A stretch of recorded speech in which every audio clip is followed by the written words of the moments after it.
నా పేరు డాక్టర్ షగుఫ్తా. నేను న్యాచురోపతి డాక్టర్ని. ఈ మధ్య కాలంలో మోకాలు నొప్పులండి చాలా అధికంగా కనబడుతున్నాయి. ఎందుకంటే ఆల్మోస్ట్ యంగ్‌స్టర్స్‌లో ఇప్పుడు మనం మోకాలు నొప్పులు అంటే పెద్దవాళ్ళలో గమనిస్తాం. ఎందుకంటే బోన్ డెన్సిటీ తగ్గడం వల్ల, ఎక్కువ స్ట్రెయిన్ అయిపోవడం వల్ల, ప్రాపర్ న్యూట్రిషన్ ఎందుకంటే డయాబెటిక్ ఉందని కొన్ని ఫుడ్‌లు తినొద్దు, బీపీ ఉందని కొన్ని కొన్ని కొన్ని కొన్ని ఫుడ్‌లు, కొన్ని ఫ్రూట్స్ తినొద్దని చెప్పేసి వాళ్ళలో కొన్ని న్యూట్రిషనల్ డెఫిషియన్సీస్ వల్ల, బోన్ డెన్సిటీ లో అవ్వడం వల్ల పెద్దవాళ్ళలో మనం కామన్‌గా చూస్తుంటాం. కానీ యంగ్‌స్టర్స్ నార్మల్ తింటుంటారు. ఫుడ్ డైజెషన్ మంచిగుంటది. ఫ్రూట్స్ తింటుంటారు. కానీ యంగ్‌స్టర్స్‌లో ఎందుకు మోకాళ్ళ నొప్పులొస్తున్నాయని చాలామంది అడుగుతుంటారు.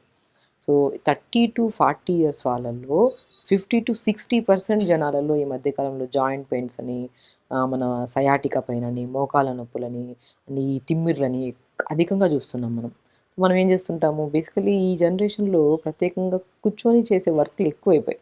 ఇప్పుడు ఏ ఎంప్లాయీస్ అయితే ఏదైనా సరే ఎక్కువ మొబిలిటీ లేదు. అంటే మూవ్‌మెంటే లేదు. సో, నేనేమంటంటే మన పాతకాలంలో అది కూడా మోకాళ్ళ నొప్పులనేది చాలా రేర్‌గా చూసేవాళ్ళం. ఎందుకంటే వాళ్ళు లేచి మంచిగా మార్నింగ్స్ లెగడము, మోషన్ నీట్‌గా పాస్ చేయడము, ఎర్లీ మార్నింగ్స్ మంచిగా ఒక 1 మీల్ హ్యాపీగా కన్వీనియంట్‌గా తినడము. సో, దాంతో పాటు ఫిజికల్ యాక్టివిటీ ఎక్కువుండేది. నడవడం గానీ, లేదంటే యాక్టివిటీలో చేయడం గానీ, పొలం పనులు గానీ అవన్నీ చేసేవాళ్ళు. ఆ టైంలో వాళ్ళకి ఆ మూవ్‌మెంట్స్ ఉండేవి, ఆ మొబిలిటీ ఉండేది కాబట్టి తిన్న ఫుడ్ డైజెషన్ అయ్యి, ఆ డైజెషన్ అయ్యి ఆ న్యూట్రిషనల్ డెఫిషియన్సీస్ రాకుండా అంటే మనం తింటున్నాం ప్రాపర్‌గా ఏ కదలిక లేకుండా ఉంటే ఆ తిన్న ఫుడ్డు మనకి కొవ్వులాగా అంటే ఫ్యాట్‌లాగా డిపాజిట్ అవ్వడమే కాకుండా అండ్ న్యూట్రిషనల్ డెఫిషియన్సీస్ అంటే దాంట్లో ఉన్న విటమిన్ బి12 కానీ ఇప్పుడు మోకాళ్ళ నొప్పులు కామన్‌గా ఎందుకొస్తాయి?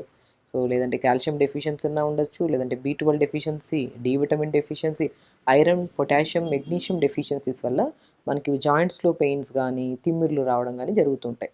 సో, మనము ప్రాపర్‌గా న్యూట్రిషన్ తింటున్నాం కానీ ఫిజికల్ యాక్టివిటీ లేకపోతే ఆ న్యూట్రిషన్ కూడా ఏమవుతది ఎలిమినేట్ అయిపోతది కానీ బాడీ యుటిలైజేషన్ తగ్గిపోతది. సో, దానివల్లే ఈ మధ్య కాలంలో మనం ఎన్ని టెస్ట్‌లలో మెయిన్ థింగ్ నేనిప్పుడు చెప్పిన టెస్ట్‌లు ప్రత్యేకంగా చేయించమంటుంటాం జాయింట్ పెయిన్స్ వస్తే. కాబట్టి మనం తిన్న తర్వాత మనం ఫిజికల్ యాక్టివిటీ ఏదో ఒక మూవ్‌మెంట్ ఉండాలి. జాయింట్స్‌కి మధ్యలో అలా ప్రత్యేకంగా కూర్చొని గంటలు గంటలు కూర్చుంటే మూవ్‌మెంట్ ఉండకపోతే జాయింట్స్ స్టిఫ్ అయిపోతాయి. ఆ స్టిఫ్ అయిపోవడం వల్లే ఈ జాయింట్స్‌లో మధ్యలో ఫ్లూయిడ్ తగ్గిపోవడం గానీ, రకరకాల సమస్యలు. సో, నేనేమంటానంటే పెద్దవాళ్ళు గానీ, పిల్లవాళ్ళు గానీ ఎవ్వరైనా సరే ఏ జాయింట్‌లో పెయిన్ రావద్దు అంటే ప్రాపర్ ఫుడ్ తినాలి. ఆ ఫుడ్ విషయానికొస్తే మనం మంచిగా నేను ప్రత్యేకంగా జాయింట్ పెయిన్స్ ఎవరికైనా ఉంటే మునక్కాయలు అద్భుతంగా పనిచేస్తాయండి. మునక్కాయల్లో ఒక అంటే లైక్ మనం ఎన్ని వెజిటబుల్స్ తీసుకున్నా కూడా ప్రత్యేకంగా మునక్కాడలో గానీ, మునగాకులో గానీ మనకి దొరికే ఇప్పుడు పాలు తీసుకున్నామనుకోండి. ఒక గ్లాసంత పాలు, ఒక 2 మునక్కాడలు తీసుకుంటే కాల్షియం ఎక్కువుండేది ఎందులో? మునక్కాడలో ఎక్కువుంటది. సో, అలాగ మునక్కాడలు తీసుకోవడం, ఫ్లాక్స్ సీడ్స్‌లో ఒమేగా 3 ఫ్యాటీ యాసిడ్స్ ఎక్కువుంటాయి. ఇప్పుడు మనం వెజిటేరియన్స్‌లో మనం ఎక్కువ ఫిష్ అవి తినని వాళ్ళు, నాన్ వెజ్ తినే వాళ్ళు బి12 గానీ, ఐరన్ గానీ ఉంటాయి. కానీ వాళ్ళలో గూడా ఏంటంటే మొబిలిటీ లేకపోవడం వల్ల వాళ్ళు రెగ్యులర్‌గా తింటుంటారు. కానీ వాళ్ళ డెఫిషియన్సీస్ ఎక్కువుంటాయి. మనం ఏదన్నా ఐదర్ వెజిటేరియన్ గానీ, నాన్ వెజిటేరియన్ గానీ తిన్న ఫుడ్‌ని డైజెషన్ జేసుకొని అది న్యూట్రిషన్ కింద కన్వర్ట్ అయ్యి, ఆ న్యూట్రిషన్ ప్రాపర్‌గా జాయింట్స్ అందుకొని దాన్ని స్ట్రెంథెనింగ్‌గా ఉండాలంటే మనం ప్రతిరోజు మార్నింగ్ లేచిన వెంటనే సో, ఫస్ట్ మల విసర్జన చేసి 1 అవర్ యోగా ప్రత్యేకంగా చేయాలండి. సో, ఎప్పుడు ఒక హెల్తీయెస్ట్ పర్సన్ యోగాకి ఎందుకంత ప్రాముఖ్యత అంటే, మనం ప్రతి జాయింట్‌ని మూవ్‌మెంట్ చేస్తున్నాం. వార్మప్స్‌లో మూవ్‌మెంట్స్ చేస్తాము. ఆర్గాన్స్ మనం ఇంటర్నల్‌గా డయాబెటిక్ రావద్దని, బీపీ రావద్దని, రకరకాల సమస్యలు రావద్దని ఎన్నో రకాల ప్రత్యేకమైన కేర్ తీసుకుంటుంటాం. జాగ్రత్తలు తీసుకుంటుంటాం. కానీ మనం మర్చిపోయేదేంటి కొంతమంది లేట్‌గా లెగడం వల్ల, ఫిజికల్ యాక్టివిటీ లేకుండా తొందరగా ఫాస్ట్‌గా వర్క్ చేసుకుంటూ అంటే లేట్‌గా తినడము, తింటున్నది కూడా హై న్యూట్రిషన్ కాస్ట్‌లీ ఫుడ్‌లే తింటుంటారు. కానీ ప్రాపర్ న్యూట్రిషన్ అందాలి అంటే బాడీకి టైంకి తినాలి అంటారు. కాబట్టి మనకి ఎప్పుడైతే మార్నింగ్స్ ఫిజికల్ యాక్టివిటీలో యోగా రెగ్యులర్‌గా చేసుకుంటూ ఉండి, దాంతో పాటు మునక్కాడల్ని మనం రెగ్యులర్‌గా కూరల్లో గానీ, మునక్కాడలు మనం ప్రతిరోజు కూరల్లో తీసుకొని తినలేము కదా! సో, నేనేమంటా అంటే మునక్కాడలను తెప్పించుకొని ఒక 4, 5 మునక్కాడలను తెప్పించి చిన్న చిన్న ముక్కల్లా కట్ చేసి నీళ్ళలో వేసి ఒక 30 సెకండ్స్ టు 1 మినిట్ వేడి చేస్తే కొద్దిగా మెత్తగవుతాయి. దాన్ని తీసి ఆ లోపల ఉన్న పిప్పి ఉంటది కదా! మునక్కాడ లోపల ఇలా చీలిస్తే మధ్యలో విత్తనాలు, ఆ పిప్పినంతా తీసేసి ఎండబెట్టేసేయండి ఒక కాటన్ క్లాత్‌లో తీసుకొని.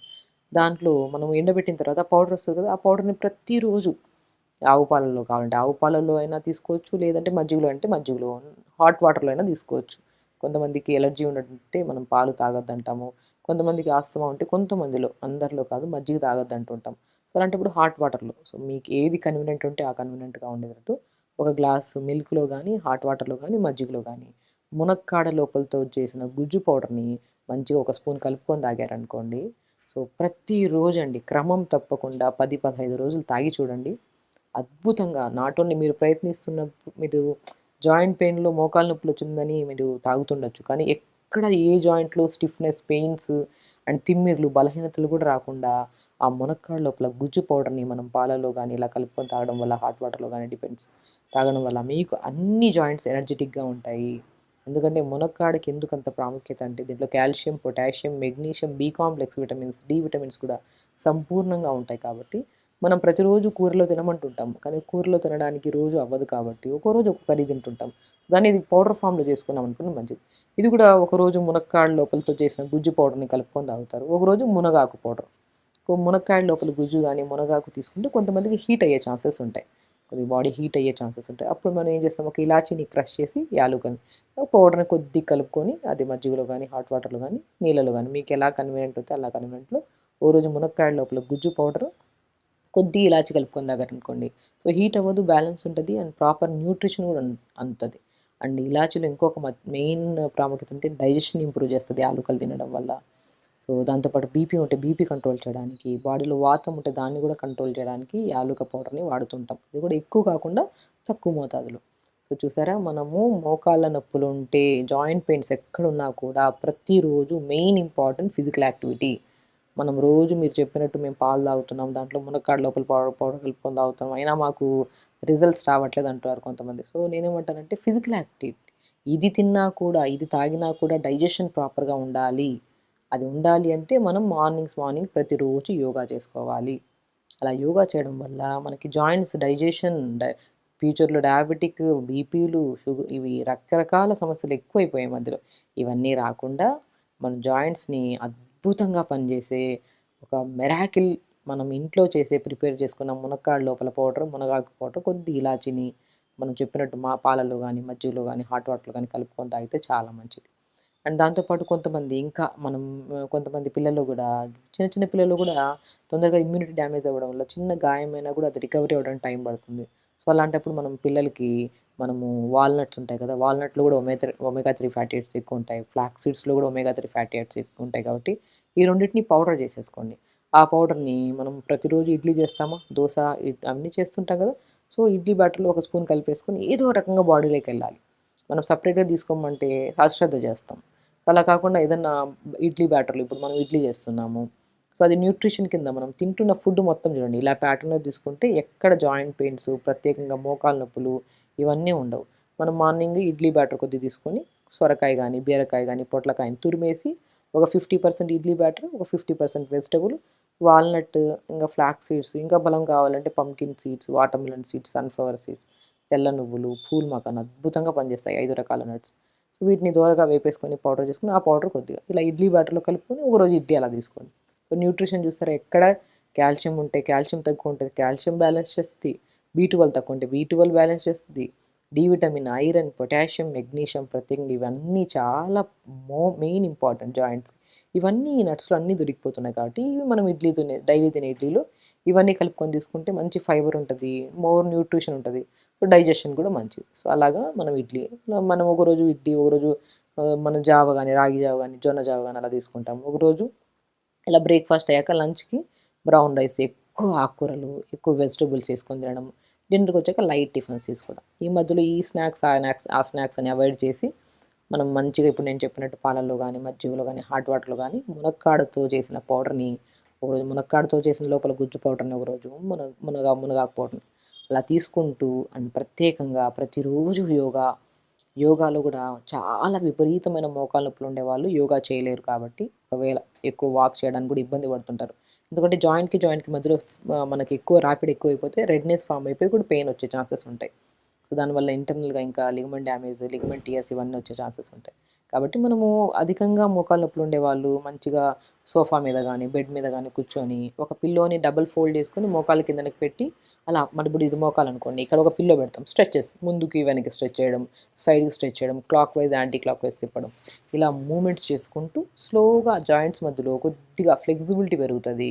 దాని తర్వాత ఇప్పుడు మనం చెప్పిన ఫుడ్లన్నీ తినడం వల్ల సో మంచి న్యూట్రిషన్ ఫామ్ అవుతుంది. ఆ మధ్యలో ఆ ఫ్లూయిడ్ కూడా సైనోవిల్ ఫ్లూయిడ్ అంటే అది ప్రాపర్గా ఉంటేనే మనకి జాయింట్ పెయిన్స్ ఇవన్నీ రావు. అది ఫామ్ అయ్యి మంచిగా అంటే అది ఒక రోజు తాగిన వెంటనే ఓ రోజు ఫిజికల్ యాక్టివిటీ చేసిన వెంటనే అవుతుందా అంటే మేడం కొద్దిగా టైం పడుతుంది. ఒక 10 రోజుల్లో మనకి కొద్దిగా జాయింట్స్ ఫ్రీ మనకే తెలుస్తుంది. శరీరం చాలా ఉత్సాహంగా యాక్టివ్గా అనిపిస్తుంది మనకి. కాబట్టి మనం తీసుకుంటున్న ఫుడ్తో పాటు ప్రతిరోజు ఒక మూమెంట్స్ ఫిజికల్ యాక్టివిటీ ఉండాలి, ప్రాపర్ స్లీప్ ఉండాలి అండ్ ప్రత్యేకంగా మనం ఇవన్నీ కరెక్ట్గా ఉంటే ఎక్కువ స్ట్రెస్ ఉండదు మన బాడీలో. సో కాబట్టి స్ట్రెస్లెస్గా ఉండాలి ఫస్ట్. ఇవన్నీ తెలిసిందే మనం చేయడానికే చాలా కష్టపడతాం. సో హెల్తీగా ఉండాలి. ఈ నొప్పులు ఉండి బాధపడి రోజు టాబ్లెట్లు వేసుకొని ఆ నొప్పుల టాబ్లెట్ వల్ల కిడ్నీ పాడైతే మనకే కదా సమస్యలు. కాబట్టి సమస్య ఉన్నప్పుడు మన లైఫ్ స్టైల్ని మార్చుకోవాలన్న ఒక విషయాన్ని గుర్తుపెట్టుకొని తొందరపడుకోవడం, తొందర లెగడం, ప్రాపర్గా మనం చెప్పిన నట్స్ కానీ ఇలా ప్రిపేర్ చేసుకున్న ఇడ్లీస్ కానీ సో జావ కానీ మునక్కాడ పౌడర్ కానీ ఇలా తీసుకోవడం, ప్రతిరోజు యోగా చేసుకోవడం. చెప్పడానికి చాలా ఈజీగా ఉంటుంది, చేయడానికి కూడా చాలా ఈజీయే. కానీ ఇష్టంగా చేసామనుకోండి అది చాలా ఈజీగా కన్వర్ట్. కష్టంగా అరే చెయ్యాలా అన్న తత్వంతో చేస్తే ఎవరికైనా ఇబ్బంది అవుతుంది. హెల్తీగా ఉండడం చాలా ప్రాముఖ్యత అండి. ఈ జనరేషన్ అని కాదు, ఏ జనరేషన్ అయినా సరే హెల్త్ పాడైతే మనం ఎంత ఉన్నా కూడా మనకి ఎంత మనం సంపాదించుకున్నా ఎంత ఉన్నా కూడా హెల్త్ పాడైతే మాత్రం చాలా ఇబ్బంది పడతాం. సో అందరినీ డాక్టర్స్ మారుస్తూ ఉంటాం. వాళ్ళ దగ్గర ఇచ్చింది వీళ్ళ దగ్గర అందరిది వాడతాం కానీ ఫలితం ఉండక నిరుత్సాహపడిపోతుంటాం. ఇప్పుడు మనం చెప్పింది కూడా బేసిక్ థింగ్. మీరు మా దగ్గర కూడా రావాల్సిన అవసరం లేదు. సింపుల్గా మీరు ఇంట్లోనే ఇప్పుడు మునక్కాడ లోపల పౌడర్ ఒకసారి విన్న తర్వాత వదిలేయకుండా అది ప్రిపేర్ చేసుకొని వాడితే ఇంకా అద్భుతంగా పనిచేస్తుంది. అండ్ దానివల్ల మనం ఒక వీడియో చూసి నేర్చుకున్న దాన్ని మనం వదిలేయకుండా ప్రతిరోజు ఇలా చేసుకోవడం వల్ల చాలా మంచి యూజ్ అవుతుంది. కాబట్టి మోకాలు నొప్పులు కానీ జాయింట్ పెయిన్స్ ఉండేవాళ్ళు మనం చెప్పిన పద్ధతిలో చేసుకుంటూ, ఇంకా విపరీతమైన నొప్పులు ఉంటే మన కొబ్బరి నూనె కానీ ఆముదం నూనె కానీ ఇంకా నువ్వుల నూనె అయినా పర్లేదు, 4-5 ఆప్షన్స్ ఇస్తున్నాను, మీకు ఏది కన్వీనియంట్ ఉంటుంది. అందులో కొద్దిగా కర్పూరము, కొద్దిగా వాము పువ్వు అని ఆయుర్వేదిక్ షాప్స్లో దొరుకుతుంది, పుదీనా పువ్వు అని దొరుకుతుంది చూసారా. వాము పువ్వు, పుదీనా పువ్వు, కర్పూరం ఈ మూడింటిని ఒక 50 గ్రాములు తీసుకోండి. 150 గ్రామ్స్ ఆఫ్ నువ్వుల నూనెలో కలిపేసుకొని దాంట్లో కలిపేసుకొని ఎక్కడ జాయింట్ పెయిన్స్ ఉన్నా కూడా అప్లై చేసుకోండి. చాలా అద్భుతంగా పనిచేస్తుంది ఈ ఆయిల్. మనం పెయిన్ కిల్లర్ వేసుకుంటే తగ్గడానికి టైం పడుతుందేమో కానీ ఈ ఆయిల్ అప్లై చేసుకుంటే చాలా రిలీఫ్ ఉంటుంది పెయిన్స్కి. సో ఇవన్నీ చేయండి. ఎక్కడ జాయింట్ పెయిన్స్ ఉన్నా కూడా తగ్గించుకోండి. హెల్తీగా ఉండండి. హ్యాపీగా. నమస్కారం.